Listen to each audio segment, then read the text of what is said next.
Hey, everybody, I'm Rob Nelson, and it is Veterans Day. Yeah, a lot of people don't even remember that. It's Veterans Day today. It's a day we honor the vets. And you know what? Think about it for a second. We are more divided than we have been at any time in history as a country. Heck, we're more divided than we might have been over wars we fought, even Vietnam. Left, right, Trump, Biden, black and white. This post-election is just one more division in the last 4 years of division. And I think it's time we figure out how to come together. It's Rob Nelson Live.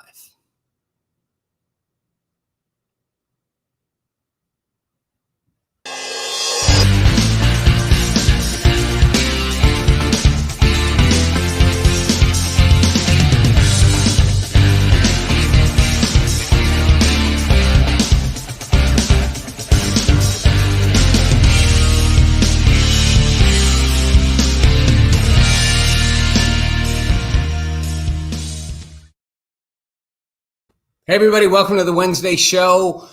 Live, interactive, streaming on multiple platforms, YouTube, Facebook, not TikTok today, I don't think. Reddit, of course. Love all you Reddit users out there. Periscope, Twitter. And please be part of the show. Like, you've got links out there. You can jump in off any social platform. You can connect. You can talk during the show. I love the interactivity. I like the more the merrier. That's such a horrible line. I like when everybody's engaging, interactive. And please, if you're liking the show, share it. Follow us and share it. We're trying to grow a conversation that this country needs to be having. Today's the Wednesday sort of monologue rant show. I don't have any guests. You guys out there are my guests. And we'll keep it to about half hour. But here's where I want to start. I mean, I'm going to talk about the election. Said it's a post-election kind of recap. And I'm going to talk about that. But first, I want to set something up. And I'm setting it up around Veterans Day. And I'm guessing a lot of people forgot today's Veterans Day. We tend to remember Memorial Day more than Veterans Day. But it is Veterans Day. And first, obviously a thank you to all our vets. And that's a thing that, we sort of take it for granted that we say thank you to veterans. Thank you for your service. Thank you to veterans. It's almost become like part of our thing. It's almost like, how you doing today? Good, thanks. I mean, think about what veterans do. I mean, these people go, they put, they literally enlist to serve our country and be deployed to protect our country, to protect our national assets, our national security, our national interest. They're also ambassadors for our country, and they put their lives on the line. And it's easy to go, people go because they can't get a better job. They went and served in the military. Come on, no. People make a conscious choice to go serve our country. And if you didn't serve, I didn't, then you owe it to them because they're the ones taking the hits for us. And if you think for a second what they're doing doesn't count, and we wouldn't be here. We wouldn't be having the conversations we're having today. We wouldn't have the freedom to have the division we're having. We wouldn't be able to have the election turmoil we're having in a country that didn't have the veterans who served to keep us free. And it's a gift they've given us. And it's a gift to have a democracy like we have, as robust, as engaged, that we can have an election like this. Whether you like the fact that Trump is claiming there was fraud or not, we are going to have a peaceful transfer of power. Or Trump will somehow show us he won and we won't have a transfer of power. There'll be no authoritarian taking charge. They're going to go through the courts. I'll come back to that in a minute.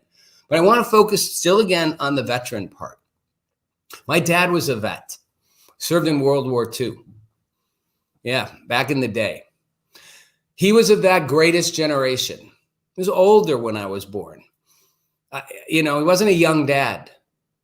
And he'd already served in the war, obviously, years before. And I knew little of my dad's war service throughout my life, throughout my teens, till my early 20s. My dad died when I was in my mid-20s. And it was only shortly before that I even knew much about my dad's service, other than the thing people say to you, when I back in the day, what we had to do, we had to walk through the snow. You're like, yeah, whatever. So sometimes I look back and wish I had understood what my father's service was. He was in the infantry in World War II, the front lines, the Battle of the Bulge. Back in those days, the infantry was literally, if you ever saw Saving Private Ryan, Tom Hanks' character was a little like my dad. He was a lieutenant with a platoon. He was 24. They were 17, 18, 19, 20. He was 4 or 5 years older than him. But he was like the growing up in the room. And he had to be the growing up in the room. They literally lined up. They slept in freezing cold snow in crappy sleeping bags. It was state of the art at the time. I had my dad's down sleeping bag. I used to take it on camping trips. I kind of cherished it. Used to do a lot of outdoor stuff, mountain climbing, ice climbing. I took that sleeping bag a few times. I froze my ass off. I was cold. It was this down sleeping bag. It was ice cold. I was like, give me the fake one. Give me the new ones, the thermo ones. The fake down. I bought those eventually. I couldn't stick with my dad's sleeping bag, but I realized they slept in this night after night. That was as warm as they were going to get. Their feet were frozen. And they had people shooting at them all the time. Again, the infantry back in those days, they were taking ground. You've seen movies, you've seen it. You've seen D-Day, you've seen the D-Day invasion. You've seen clips of all this stuff. They literally shoved the troops at it, and whoever survives starts taking the landmass. That was my dad. One night he lost his entire platoon. I've never fully been able to understand what that must have done to him. He was watching his guys die, and he knew it. And there was nothing he could do. It's not like he wasn't taking risks, but he had to tell guys to go out. You go left, you go right, and you might not come back. And part of him knew they probably won't. And they were getting bombarded by the Germans up above, just shooting down on him. His whole platoon. And he lived. And he didn't have a choice. It's not like, again, you think, well, I should have done something different. My dad was given the Distinguished Service Cross. After the Medal of Honor, that's the second highest award you can receive. And he was given it for his bravery that night. He did on his own. He captured a whole bunch of Germans, a whole bunch of Nazis by himself, took a ton of prisoners, but he lost his platoon. And I often think of my dad, and especially today when we look at how divided we are as a country right now, and in a way how ungrateful we are. And I want everybody to just grow up in the room for a minute and realize we're unlucky to be here, and we're unlucky to be able to have a free press, a free society, and free dialogue. And I'm tired of Twitter and Facebook and all that censoring. Stop censoring us. We're smart enough to have our own conversations. We're smart enough to figure out what's true and not true. And stop censoring other people who don't say what you like. We're capable of letting people have a dialogue. That's what freedom is about. I have a story I'm going to share about my dad. One day he was walking after a battle in Germany, and there were a lot of dead people on the ground. And it wasn't the Civil War kind of like bodies strewn everywhere. There were a lot of dead people. And he stepped over a German soldier, a Nazi soldier, and he thought the guy was dead. And as he stepped over him, the guy reached up for his pocket, his breast pocket. My dad thought he's reaching for a gun. My dad had those rifles with a bayonet on the end, and he pointed it down like, I got to stab this guy. He's going to shoot me. And the guy like held out his hand, like, wait. And he reached in his pocket and he pulled out an envelope. It was a letter addressed, but presumably to his wife. And he held it out to my dad. And in German, he said, please mail this. Mail this. My dad took that letter, and the guy gave him then his German Luger and his bayonet, which my dad smuggled home. He's supposed to turn that stuff in. My dad was like, no way, I'm keeping this. Not because he wanted Nazi paraphernalia, because it meant something to him. He took that letter and he mailed it. When he got back to a German town, he mailed it. No idea if the guy's wife got it, and presumably she did, but it was a last letter to his wife. And in that moment, my dad told me a few years before his death, when I found out about his war service, because again, like I said, he kept it all kind of quiet, all tucked away in the attic. Never knew my dad was a war hero my entire childhood. Which, digressing, my dad became kind of a pacifist and taught me to turn away, walk away from fights, and to literally turn the other cheek, no matter what. I used to think my dad was kind of a wimp. Didn't realize my dad had been a war hero, and he was so abhorred by the violence. But that night, that day in the field, he realized when this guy did that, he told me, I realized he was just a guy like me, a soldier on a battlefield, sent to fight a war. He wasn't a symbol of Nazi hatred or of Hitler. I mean, in our case, the troops, my dad had obviously enlisted, volunteered to serve. We were fighting a good fight. And I mean that as a patriot, as an American, we were fighting against Nazi Germany and Hitler, and they were going to take the world over as we know it and change it forever. But a lot of those German soldiers, they were just enlisted. They were, they didn't have a choice. And they didn't necessarily believe Hitler's ideology. They just had to fight. These wasn't the officer corps. This wasn't the SS guys. And my dad realized that guy's just like me. He's got a wife he wants to get home to. My dad had a wife, not my mother, his first wife who died, obviously before. It's a whole nother story. My dad's first wife, his love from high school, 20 years, had not died, I'd never be born. It's an odd one. He realized they were just the same. Just two people fighting, wanting to go home. And at some level, I guess, what I want to say is we're all kind of just the same. We've created these massive differences, but don't we all kind of want the same thing? We all just kind of want to be happy. We all kind of want to be successful. We want to have food, a place to live. If you have a family, you want to raise that family. You want your kids to go to school. If you're not married, if you're single, you want to live a good life. You want to follow your dreams. You want the freedom to live and express yourself, both creatively, professionally, whatever your sexual orientation is, to just live freely. And yet we are in the most divided time we've ever been in. Torn apart division. So let's talk election. I know it was pretty serious and heavy, but man, I had to get that one out there. Okay, I'm coming back to it at the end. But let's talk about the election. The election happens. The election's over. Biden says he won. Trump says they cheated. The divide continues. So here's the thing I want to suggest. First of all, I know if you're an anti-Trump person, you're like, there wasn't massive fraud. That's a conversation we can have. I don't know that there was massive fraud. I know there was fraud. Stop pretending there was no fraud. Stop pretending there was no shenanigans. There was. We see evidence of it. We see clips of it. You go, no, I'm not going to believe that one. Come on, be honest. And perhaps it happened on both sides. There was fraud. Was it enough to offset the election in Trump's favor? I'm going to guess probably not. And I'm not defending Trump saying this election was stolen. That's classic Trump. But I will say this. We've become used to the notion that the press declares the election and it's done. The reality is, check this out if you want, you're not actually elected president until December 14th, when the electors come together and cast their votes. That's why we have an electoral college, which I've said for years, let's get rid of it. Let's just have a direct vote. 1-to-1, one person, one vote. Biden would win that right now. We'd also campaign very differently. We'd see a different landscape, as I've said before. Every vote everywhere would count. The 33% in California who voted for Trump, their votes would actually count. It would actually be a more fair system. And it's ridiculous that we still use the electoral college, which I understand why they did back then. And it made it a representative democracy thing, but we can go to a direct vote. But that said, the way it's set up, the electors vote on December 14th. They certify the election.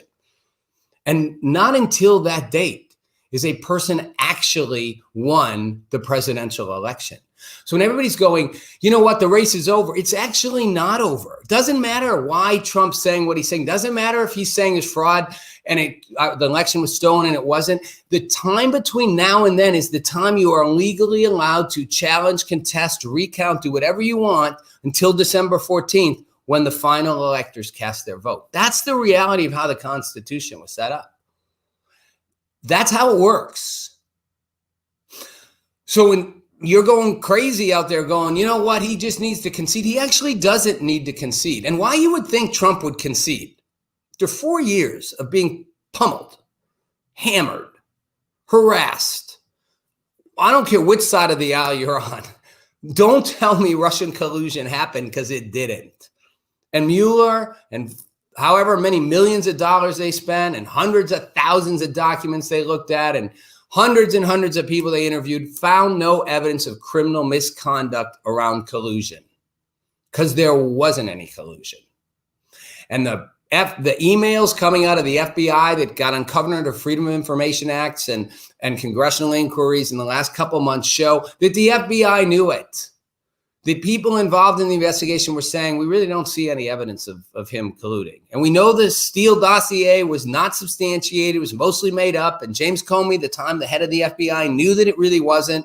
And they used it to do search warrants on American citizens. That all happened. Whether you hate Trump or not, impeachment around Russia was a hoax. It really was. It was a political tool. Look, I worked for Clinton. When Clinton had the affair with Monica Lewinsky and they came after him for lying under oath, it was the same thing. They were just trying to get him on perjury. He perjured himself by not saying he'd had sex with her. That's how you impeached the president of the United States, and Clinton got impeached. And at the time, I said, this is ridiculous. It's just the Republicans using a gun aimed at the president to take him out politically. That's what political parties do. I remember Clinton's press secretary at the time telling me, you know, what we're so pissed at inside the White House is everybody feels like Clinton loaded a gun and handed it to the Republicans and pointed at himself. Like he just had to tell the truth or not answer the question. He couldn't do that for his ego, for whatever reason. So he told a little lie under oath and they impeached him for it. It's not really any different. I'd call that a hoax too. Impeaching Trump around the Russia stuff, or trying to, they actually impeached him around the Ukrainian stuff, which was also equally a stretch. He's allowed to say what he wants to a foreign leader. He's allowed to withhold aid. He's allowed to kind of do so many things we don't like. And they never withheld the aid for 10 days. It was all kind of a hoax to take him down. And it was all a calculated effort to take him down. And that's what political parties in our country do. They've been doing it forever. Don't think it's a new thing. Heck, Thomas Jefferson and John Adams. Jefferson accused John Adams of being a traitor, literally a traitor, saying he was in bed with the French and giving away state secrets, basically. He literally accused him and had it put in print that John Adams, one of the founding fathers and one of his brothers in founding the country, probably one of the most ethical, straightforward guys out there, and probably the only group out of the founding fathers who truly was anti-slavery and an abolitionist. He called John Adams a traitor and put it out there. John Adams didn't talk to Thomas Jefferson for over 20 years because of that. It was like on his deathbed that Abigail Adams was like, you guys have to talk. You're both going to die soon. They were going to die like in a few weeks, and they died like hours apart. You guys have to mend this fence. But that's how bad it was. Adams was like, F you. You called me a traitor? This stuff's gone on forever because they were running against each other in the presidential election. Jefferson won. So it's gone way back. That political battle, both sides did it. But if you're Trump and you've been beaten up this way for 4 years by the party in opposition and by the media day after day, you expect this guy to just concede all of a sudden, just throw in the towel, I'm done, I'm out of here, bye-bye, sorry, yeah, okay, you won. Don't kid yourself. He's going to hold out to the end. He's going to play this out to the last possible day. He's going to go through every single legal challenge he can. He's going to get every recount he can, and he's going to see if the numbers move. Now, perhaps they will. Some states are close. Recounts could shift. I don't think Trump's likely to win this, but until December 14th, he has every right to try. That's the way the Constitution was set up. The media doesn't call the election. CNN, Fox News don't decide who's president. The electors on December 14th make that decision. And there's even what's called faithless electors who occasionally cast a vote for the other person. Believe it or not, state legislatures can order electors to behave differently. I mean, there's a lot that can happen. But reality is Biden's probably going to be president. But he's not actually right now. There is no office of the president-elect. And technically, Joe Biden's not the president-elect until December 14th. And Trump has every right to challenge that. And the 70+ million people who supported Trump have every right to see it played through. So stop fighting it. Stop saying don't. Stop saying you can't talk about fraud. You can't talk about challenging. You can. And you should be able to. We should be able to have a robust debate about what happened and didn't happen. And the numbers will get counted. The ballots will get recounted. The numbers will come out. The electors will cast their vote. And on December 14th, someone's going to be president. Probably Joe Biden. At that point, if Trump doesn't concede, then we can have a different conversation.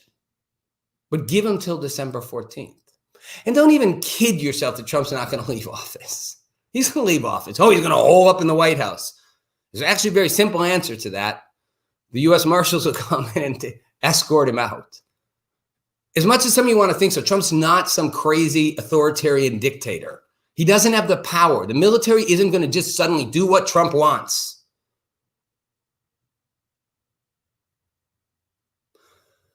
Danielle Digger, the mail-in ballots were pathetic, made our election institution look like a joke. Let me pick that up. I get why people are frustrated by mail-in ballots. First of all, Democrats knew mail-in ballots would get way more Democrats voting. Secondly, whether you think there was widespread fraud or not, having massive mail-in ballots creates serious problems of accountability. Daniel's right. Serious problems of how you count things. I mean, all kinds of possibilities. I got my ballot in the mail. I was in Florida at the time. Someone sent it to me in Florida. And I filled it out, sealed it, signed it. When I was back in LA, dropped it in the ballot box Monday night before the election. Anybody could have done that if they had that ballot. There's no checking my signature. There's no verifying it. It's all kinds of chaos and people getting mail, and who gets them. They get mailed to the address where you live. I not be in that place, and someone else would get that ballot. Mail-in ballots posed all kinds of problems, and we said we had to do it because of the pandemic. Yes and no. Don't kid yourself. Democrats didn't do it because of the pandemic. They used the pandemic as an excuse to do it because they knew they'd get a lot more votes that way, and they did. The fact that you had to do it because of the pandemic gets thrown out the window when you see the massive protests of joy or celebrations in the streets in all these major U.S. cities the minute Biden was declared the winner by the media, by the way. What happened to COVID? COVID's gone. I mean, thousands of people out on the street, some with masks, some without. Zero social distancing. It's called a super spreader event, but not. Jake Tapper just barely mentions it on CNN. I don't want to scold people, but I'm not sure. Okay. Trump campaign events, super spreaders. People going to campus parties and fraternity parties, super spreaders. Motorcycle rallies, super spreaders. Massive people celebrating on the streets, Biden's victory, not spreaders. Come on. Don't insult my intelligence. COVID doesn't pick. Is it a pandemic or isn't it? It is. But the reality is they scared you into saying you had to stay home constantly, couldn't have any interactivity, or they're just hypocritical and don't care when it's something they like. BLM protest or pro-Biden protest. But the reality is, if you could go out and celebrate like the pictures show people celebrating in LA and Washington, D.C. and Philadelphia and all over the place, New York City, you could go vote. But they used it to get more votes. That's what politics is. It's part of our system. I don't begrudge it. It's how we play. They play hardball. Democrats might have played a better game, managed a better game here. They're probably going to win the presidency. But they get till December 14th, the Republicans and Trump. And one bigger issue for me is everybody shutting it down and saying you can't have the conversation. Just want my mom back. Recount won't favor Trump. Great name, wondering why you are just want my mom back. Would love to know from Reddit. I agree. The recount probably won't, although I'd say it depends. I think, Georgia hasn't been called. North Carolina hasn't been called. Georgia's favoring Biden. That could go Trump's way. So could North Carolina. I think recounts in a couple states are close. An Arizona recount could conceivably favor Trump. It's possible. I don't think it's like it. I've said in the beginning, I think Biden's going to be president. But you don't actually become president or get declared president until the electors on December 14th cast their votes. And that's when the president is declared. So everybody who says, no, it's done now, it's not.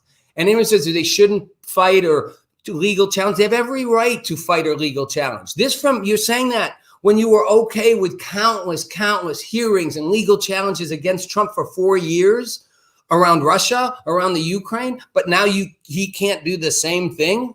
Legally, he's allowed to. Constitutionally, they're allowed to challenge. And on December 14th, the electors cast their votes. That's our process. And we got to be okay with that process. And we got to be okay with people saying fraud happened. I mean, first of all, again, I don't think the fraud was widespread enough to alter the outcome of the election. I could be wrong. I don't think so. But I'm not afraid to have people say there was fraud and have that conversation. Don't tell me I can't say there was fraud. There was. How widespread? I don't know. Let's see. I can tell you this. censoring the editor of the Daily Wire, Twitter blocking and cautioning and saying his tweet was misinformation when he said, I think this should go to court. I think there's enough evidence out there that suggests something worth investigating. They said that's misinformation. It's misinformation to have the opinion that you think there's enough evidence that it's worth exploring and putting in a court where we decide matters that are disputed. That's what courts are for. I have the opinion that I think there's enough evidence to go to court. Let's look at it. And you say that's misinformation. That's saying basically, I don't want to hear it. Don't tell me. What I say is true and nothing else. It didn't happen because I said it didn't happen. That's what social media platforms are doing. That's what a lot of people are doing right now. Just saying it didn't happen. I don't want to hear it. I don't want to hear it. It doesn't get us anywhere. You're allowed to say you think fraud happened. And we're allowed to look. And let's see what happens. What you're not allowed to do is say Biden's president. He's not president until December 14th. And every single recount, every single challenge is allowed until then. Like I said, don't think it's going to go Trump's way. All you Trumpers out there are holding on to hope. Good for you. I never want to tell people not to hold on to hope. We're just being realistic. I think Biden's going to be the president. And if we did things my way, which would be no electoral college, Biden would be the president because he'd win the popular vote. I said that back in Gore Bush. We should have had a popular vote a long time ago. Just want my mom back. Why was everybody okay with the media calling the election in 2016? Well, just want my mom back. I don't think they were. Again, I think we've gotten in this notion that the media calls the election. And I think most people know it's not actually decided till December 14th. But just want my mom back. Where do you think suddenly everyone was okay? I mean, literally media outlets across the country challenged it right away, cried, and then also Hillary questioned whether the election was valid, questioned whether Trump had stolen. Lots of people questioned it. They didn't question it. They didn't, go to the legal extent Trump is going to, but they questioned it like crazy. They questioned it for 4 years. The people called him an illegitimate president. Media outlets, CNN, they literally suggested his presidency was invalid. So they more than resisted it being called. They resisted it being true. I'm just asking for fairness. That's my thing. Fairness on both sides. And civil discourse. We've got to start being able to talk. My dad fought in World War II, like I said. We made peace with Germany and Japan in a very short amount of time. I mean, let's face it, guys. We dropped 2 nuclear bombs on Japan. I'm not talking about, and Germany firebombed Britain, like wiped London practically out. We dropped 2 nuclear bombs on Japan. We killed hundreds of thousands of people in seconds, innocent people. I'm not saying whether we should or shouldn't have done that. I've always said I think Harry Truman had a tough call to make, and I think part of the call was not just to end the war. The war was going to end, but it was how many more U.S. troops would die fighting Japan. And the president has a right to say enough. If you won't surrender, we're going to do this. It was also trying to show Russia we had a bomb and we could use it. That's the real politics. But regardless, we dropped 2 nuclear bombs on them. And within 15 years, less, we had very cordial relations, and they're one of our closest allies. If you can get past that, can we get past the fact that your neighbor likes Trump or your neighbor's pro-Biden or pro-leftist or pro-BLM? Can we get to the point where it's okay? I love what Bill Maher said about Gwen Stefani and Blake Shelton. He's a Trumper, she's a liberal. They're married. And as he said, you think Blake Shelton's a racist? I don't. Gwen Stefani doesn't. Don't assume someone's just a bunch of things because they have a different view than yours. And it's okay to love someone, get along with someone, and care about someone who has a different political view than you. That's part of the beauty of a democracy. You can have 2 really opposing views. And in the end, we find the common ground. So where we're suffering and failing is we're not finding the common ground anymore. We're not looking for it. We're just done. We're all in it F the other side. That's going to get us nowhere. If you think Biden being president will somehow bring unity, it won't. First of all, forget the Democrats' call for unity. From a political point of view, the Republicans aren't going to suddenly be like, oh, yeah, let's all work together. Woohoo. They're going to be like, no, you screwed us for 4 years. You did nothing but get in our way. You want to suddenly now to jump on board? But the bigger call for unity, the call that Bill Maher was making, or Dave Chappelle in his very powerful 16-minute monologue for Saturday Night Live, which I recommend everybody watch. When he gets to the end of that monologue, what he says about stopping hating each other, and he does it all in black and white terms, and he does it in a way only Dave Chappelle can. And it's a more left than right monologue. But the big picture of where he goes to is we got to stop hating on people, all of us. We got to stop hating. We got to start, let's find some common ground. Okay, sorry about your mother and QAnon. I don't know if you're saying I'm a stoned dude. Oh, that's Daniel Digger. Want my mom back. If you honestly think this widespread random mail-in ballots, there was no fraud, you're stoned, dude. Sorry, I didn't read it right. I think that's a good point. Love, by the way, that you guys are dialoguing with each other. I look to the side because I'm looking at the comments you're making. I love that you guys keep that dialogue going between each other. That's what I want. Start this conversation. And you know, again, I'd agree with Daniel that if you think there was no fraud, it's ridiculous. Now, you can say the fraud wasn't enough to offset the election, but let's find out. And some of it we'll never know, to be honest. But just in the face of it, you know, just think about it. When you mail out tons of ballots and you anybody can send them back and there's not signature matching requirements, you know, and people can vote who don't really live somewhere. They just have a ballot or they have residence part-time. I mean, you get all kinds. You're ripe with all kinds of problems. Not to mention people just stuffing the ballots or removing them or pulling them out in a one county or area that's more heavily one person. All kinds of things can happen. The integrity of walking in a booth, punching your selections, putting the card and walking out is way less than mail it out, send it back, and who knows what happens in between. It's inevitably going to lead to fraud and abuse. It certainly, if nothing else, leads to people mistrusting. And whichever side won this election or wins it, the other side would say the same. If Trump had been declared the winner by the media, which shouldn't declare the winner, Democrats, you'd be saying the same thing. You'd be calling for every single challenge you could. Biden's campaign would be filing every single lawsuit. And you'd have every right to question the integrity of the process because we did damage the integrity by doing something that, you know, that wasn't secure. I'm for like an online version of voting, but make it secure in an open source setting that you can see what's happening, can't hack, and can actually see the votes. That might be a possibility. I've talked about that for years. Seems like we could get there. But just mail it out and mail it back, it's open. It's inevitable that there's going to be abuse. And as I said, if not, it's going to make everybody who loses think there was. Not a smart idea. And don't say it was the pandemic, because clearly when it came to jumping out and celebrating, suddenly people could go to vote. I mean, you could go out. The pandemic gets used, you know, when you want to use it. And it's sort of over that. But we're not talking about COVID right now. We're talking about coming together. So I guess where I want to go with this is, well, okay, last point. You guys are going back and forth. Just want my mom back. You're going to cry fraud even after Biden is inaugurated.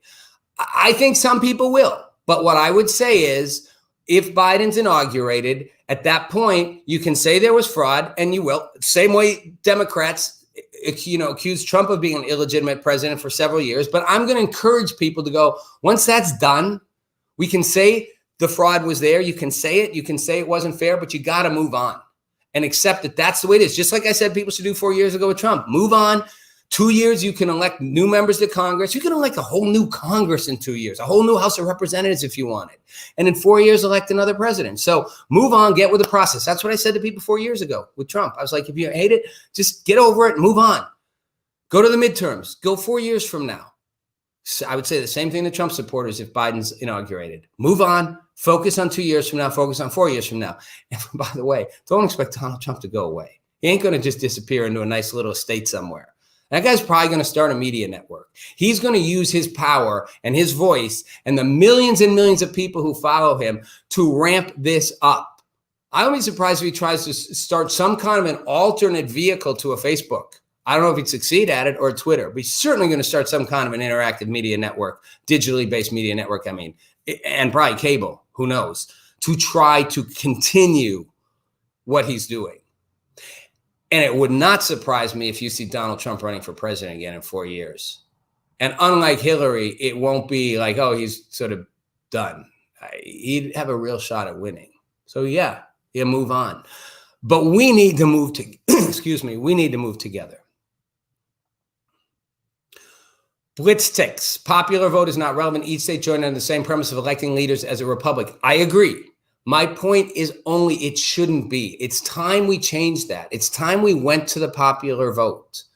I'm just saying from a gut level, we don't need to. Yes, that was the premise of the republic. That was the premise 200 years ago. We could have a popular vote and it would be better. It would be more reflective.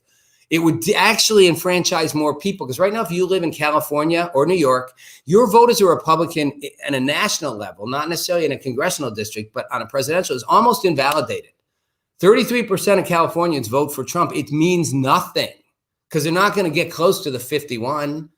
Those votes would count. Everyone would campaign differently.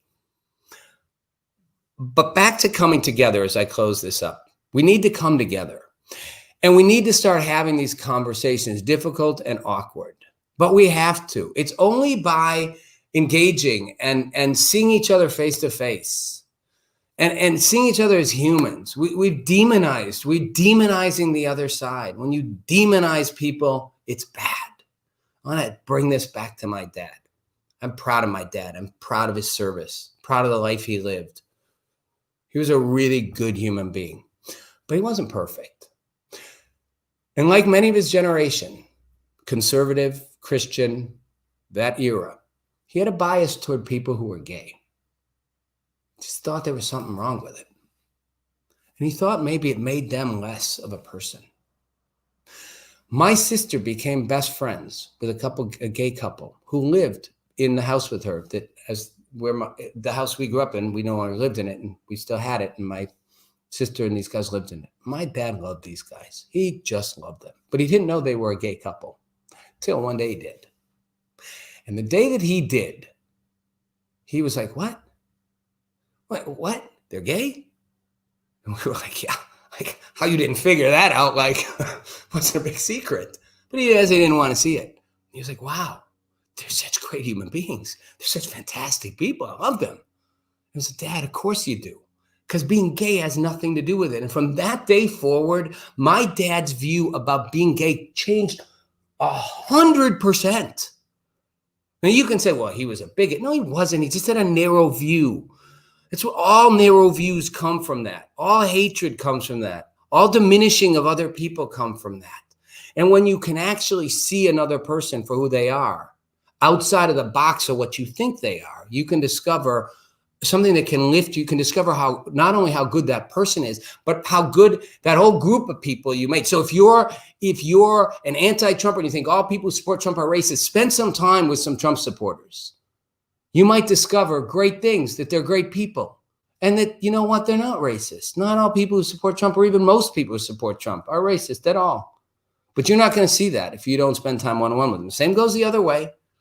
Someone's on the left, or if someone's a BLM activist, spend some time with them. Discover what a great person they are. Discover how much you have in common.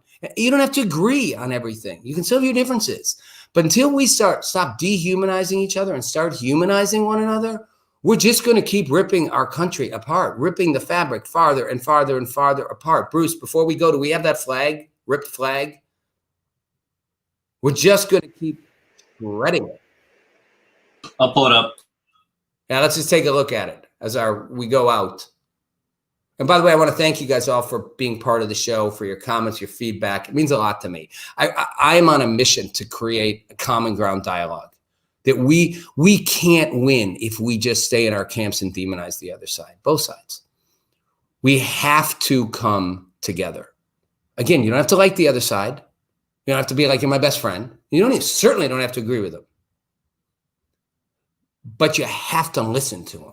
And you have to treat them as an equal with a valid but different way of looking at things. Blake Shelton, Gwen Stefani.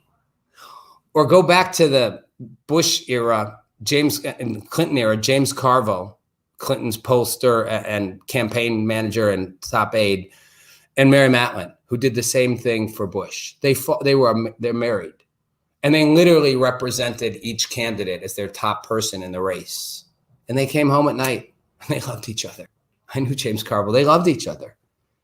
But they politically saw the other side as so wrong, but they were able to have a relationship built on love. We can do that as a society. Bruce, we got our flag or no?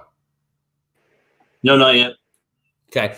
Well, I have a cracked flag I wanted to show you guys, but I don't know if we're going to get up in time. So as we're going out, I just want you to all think about that. Just think about the fact that you can dislike what somebody thinks. You cannot agree with it, even radically.